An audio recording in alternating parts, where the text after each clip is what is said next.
3 seconds, that's how long it took for my entire life to fall apart. 3 seconds of blurry security footage. 3 seconds of my daughter looking over her shoulder. 3 seconds before she slid something into my desk drawer that she thought I would never find.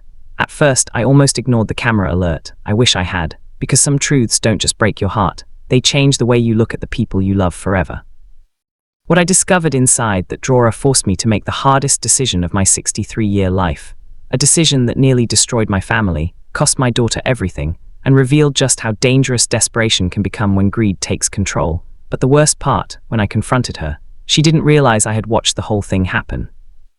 Welcome to my YouTube channel Whisper Stories, where silence speaks. My name is Daniel. I'm 63 years old, and I used to believe that the worst kind of betrayal came loudly, with shouting, slammed doors, and cruel words that left scars you could hear before you could feel. But I was wrong. The deepest betrayals happen quietly. They hide themselves in soft smiles, in polite conversations, in the gentle click of a desk drawer closing when someone thinks you aren't watching. And the night my daughter hid something inside my desk thinking I'd never know was the night I realized how far greed can push the people you love most. What she didn't know was that I had security cameras recording everything. I never imagined I would become the kind of old man who watched his own family through security footage. Years ago, I would have laughed at the idea. I trusted people too easily back then, especially my daughter Emily. Emily was my only child. When she was little, she used to run into my arms after school, wrapping herself around me like I was the safest place in the world. Even after her mother passed away from cancer 20 years ago, Emily and I stayed close. At least that's what I believed. I worked hard my entire life as a carpenter. My hands were rough, my back was worn down, and my knees ached every winter, but I built a good life for us. Not rich, never rich, but stable. I paid for Emily's college, helped with her first apartment, even covered the down payment for the house she later shared with her husband, Marcus. And when Marcus lost his job during the pandemic, I helped them again, then again, and again. At first, I told myself that's what fathers do, but over time I noticed something changing in Emily. Gratitude slowly disappeared and expectation took its place. She stopped asking for help. She started assuming I would give it. Dad, we're a little short this month. Dad, Lily needs private tutoring. Dad, Marcus says the car transmission is failing. Conversation somehow became about money. Still, I helped because I loved her. Because I loved my granddaughter Lily more than words could describe. But love can blind a man, and blindness is dangerous. 3 months before everything happened, someone broke into my garage. Nothing major was stolen. Just a few expensive tools and an old lockbox I hadn't opened in years. The police believed it was random, but something about it felt wrong. The garage keypad hadn't been forced. Whoever entered knew the code. After that, my neighbor Frank convinced me to install security cameras around the property. You live alone, Daniel, he told me. No shame in protecting yourself. I installed cameras at the front door, backyard, garage, and most importantly, inside my office. The office was where I kept important papers, cash, and family records inside an antique oak desk that had belonged to my father. That desk meant everything to me. My father built it by hand in 1958. He spent 6 months carving it from walnut wood during nights after factory shifts. Before he died, he told me, "Take care of this desk, son. A man's integrity should be as solid as the wood he leaves behind." I kept those words with me my entire life. The desk wasn't just furniture, it was family. Emily knew that, which is why what happened next hurt so much. It was a rainy Thursday evening when she came over unexpectedly. She brought coffee and cinnamon rolls from my favorite bakery, smiling warmly as she stepped into the house. "Thought you might be lonely," she said. I remember feeling touched by the gesture. We sat together in the kitchen talking about old memories. She laughed more than usual, asked about my health, even offered to help clean the house. Part of me felt guilty for ever suspecting she'd changed. Then she asked the question, "Dad, where do you keep the house deed nowadays?" I looked up slowly. "What? The house papers," she said casually. I was just wondering if everything's organized in case something happens. Something about her tone felt rehearsed. I shrugged carefully. "Everything's handled." She nodded, smiling too quickly. Later that evening, I told her I needed to pick up medication from the pharmacy before it closed. She offered to stay behind and finish washing dishes. I hesitated, but I agreed. I was gone less than 20 minutes. When I returned, Emily was sitting calmly on the couch scrolling through her phone. "Okay," she asked. "Yeah." I didn't notice anything strange at first. We talked another half hour before she hugged me goodbye. "I love you, Dad. I love you too." Those words still echo in my head. Because 2 hours later, my security alert buzzed on my phone. Motion detected. Office camera. Confused, I opened the footage.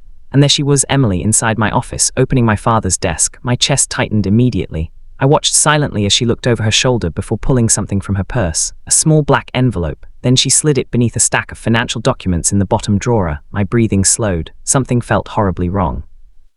After hiding the envelope, she carefully closed the drawer and walked away. Like nothing happened. I replayed the footage 5 times, maybe more. I kept hoping there was some innocent explanation. But deep down I already knew there wasn't. That night I barely slept. At 6 a.m. I opened the desk drawer myself. The envelope was still there. Inside were forged property transfer papers, my property, my house, signed with a fake version of my signature. I felt physically sick. The documents stated that ownership of my home would transfer to Emily in the event I became mentally unfit.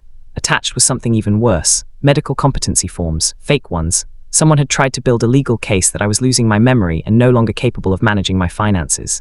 I sat there staring at the papers while my hands trembled. My own daughter, my little girl, the same child who once cried because she accidentally stepped on an ant, was planning to steal my home.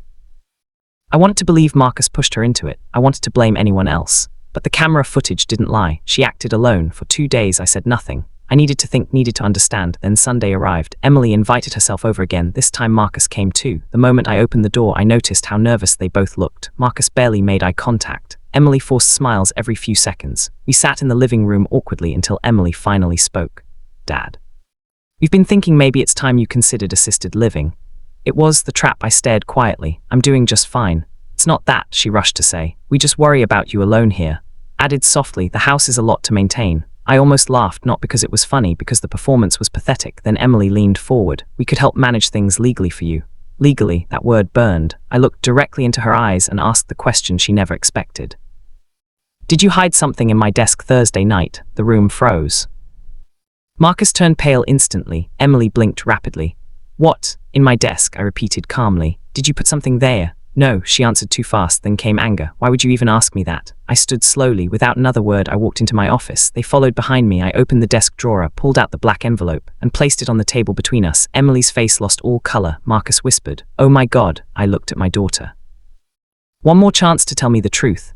Filled her eyes instantly, but not from guilt, from panic. Dad, I can explain. You forged documents. It wasn't supposed to happen like this. I slammed my hand on the desk so hard the wood shook. Then how was it supposed to happen? She burst into tears. Marcus started talking over her. We were desperate. You steal my home. We weren't going to throw you out. Emily grabbed my arm desperately. We just needed security. I pulled away. You already had security. You had me. That silence afterward felt endless. Finally, I walked toward the office monitor mounted on the wall and pressed play. The security footage appeared. There she was, caught perfectly opening the drawer, hiding the envelope. Every second recorded. Emily covered her mouth in horror. Marcus sat down heavily like his legs gave out. I'll never forget what my daughter said next. You put cameras inside the house. Not, I'm sorry. Forgive me. That was her first concern. I nodded slowly. Yes, and thank God I did.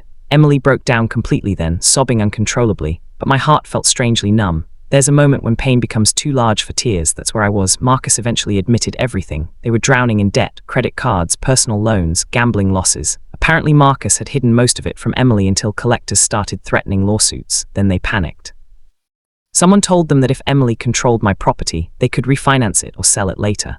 Your solution, I said quietly, was to declare me mentally incompetent. No, Emily cried. We never wanted to hurt you. You already did. That sentence nearly broke me to say aloud. Emily collapsed into a chair, shaking. You don't understand how scared we were. I stared at her for a long moment, then I answered softly. Emily, you don't understand. I pointed around the room. This house. I built these walls with my own hands. I buried your mother from this house. I raised you here. Voice cracked for the first time, and you tried to steal it from me while smiling to my face. She cried harder, but consequences don't disappear because tears arrive late. The next morning I contacted my lawyer. I handed over the footage, the forged documents, everything. My lawyer Susan was furious. What they did is criminal fraud, Daniel. I closed my eyes. I know. She asked whether I wanted to press charges. That question haunted me, because despite everything, Emily was still my daughter. For an entire week I wrestled with the decision. Frank told me to send them both to prison. People like that don't learn otherwise. He was right, but every time I imagined Emily in handcuffs, I saw the little girl who used to fall asleep on my chest during thunderstorms. Love makes justice complicated. In the end, I made a choice. I refused criminal charges under one condition. Emily and Marcus had to sign legal confessions admitting fraud and surrender any claim to my estate permanently. They agreed immediately, too quickly. That hurt too. It showed me how desperate they truly were. Afterward, I changed my will completely. Most of my estate went into a protected trust for my granddaughter Lily. Money for education, housing, medical care, not direct access.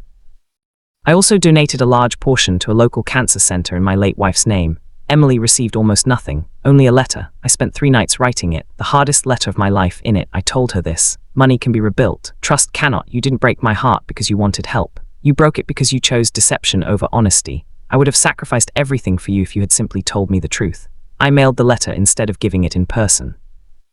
Because I knew I'd lose strength if I saw her crying again. Months passed after that, quiet months, lonely months. The house felt colder somehow. Sometimes I caught myself reaching for the phone to call Emily before remembering everything. That's the cruel thing about betrayal. Love doesn't disappear immediately after trust dies. One afternoon, Lily came to visit alone. She was only 12, but children see more than adults realize. She sat beside me on the porch swing silently for several minutes before asking, "Did Mom do something really bad?" I swallowed hard. She made a serious mistake. Lily looked down at her shoes. She cries a lot now. Part of me wanted satisfaction from hearing that, but I didn't. Pain spreading through family isn't victory, it's tragedy. Then Lily asked something that shattered me. "You still love her?" I looked toward the sunset before answering. Single day. That's the truth no one talks about. Parents don't stop loving their children when they betray them. Sometimes the love remains long after trust is gone. That's what makes it hurt so much. Over the next year, Emily slowly tried rebuilding contact. First it was letters, then birthday cards, then short phone calls. I kept boundaries, strong ones. Forgiveness and trust are not the same thing. People confuse them constantly. I eventually forgave Emily for my own peace. Carrying hatred at 63 years old felt heavier than my agging bones could manage. But trust takes far longer. One winter evening, nearly 2 years later, Emily visited again, not to ask for money, not for documents, just to talk. We sat in the kitchen drinking coffee quietly. She looked older somehow. Humbled, "I'm in therapy," she admitted softly. I nodded. Good, Marcus too. Apparently they'd nearly divorced after the incident. The shame destroyed their marriage for a long time. Then she said something I never expected. "You know what hurts most?" I stayed silent. "You would have helped us." I looked at her carefully. I answered. "I would have." She started crying again, but this time felt different. Not panic, not manipulation, real remorse. "I became someone I don't recognize, Dad." I reached across the table slowly and placed my hand over hers. That happens faster than people think. Sat there quietly for a long time. And for the first time since the betrayal, I saw glimpses of my daughter again. Not the desperate woman from the security footage.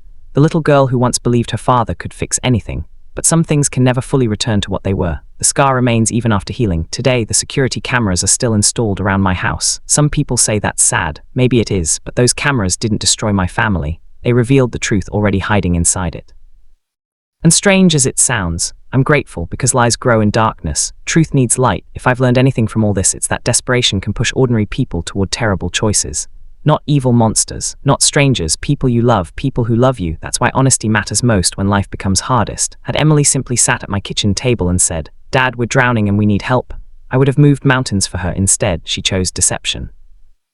And deception costs far more than money ever could. So here's the moral of my story. Never let greed convince you that betrayal is easier than honesty. A painful truth may damage relationships for a moment, but betrayal destroys them for years. And if you're lucky enough to still have people who love you, parents, children, family, protect that trust like treasure. Because once trust is caught on camera breaking apart, you can replay the footage forever, but you can never fully erase what you saw.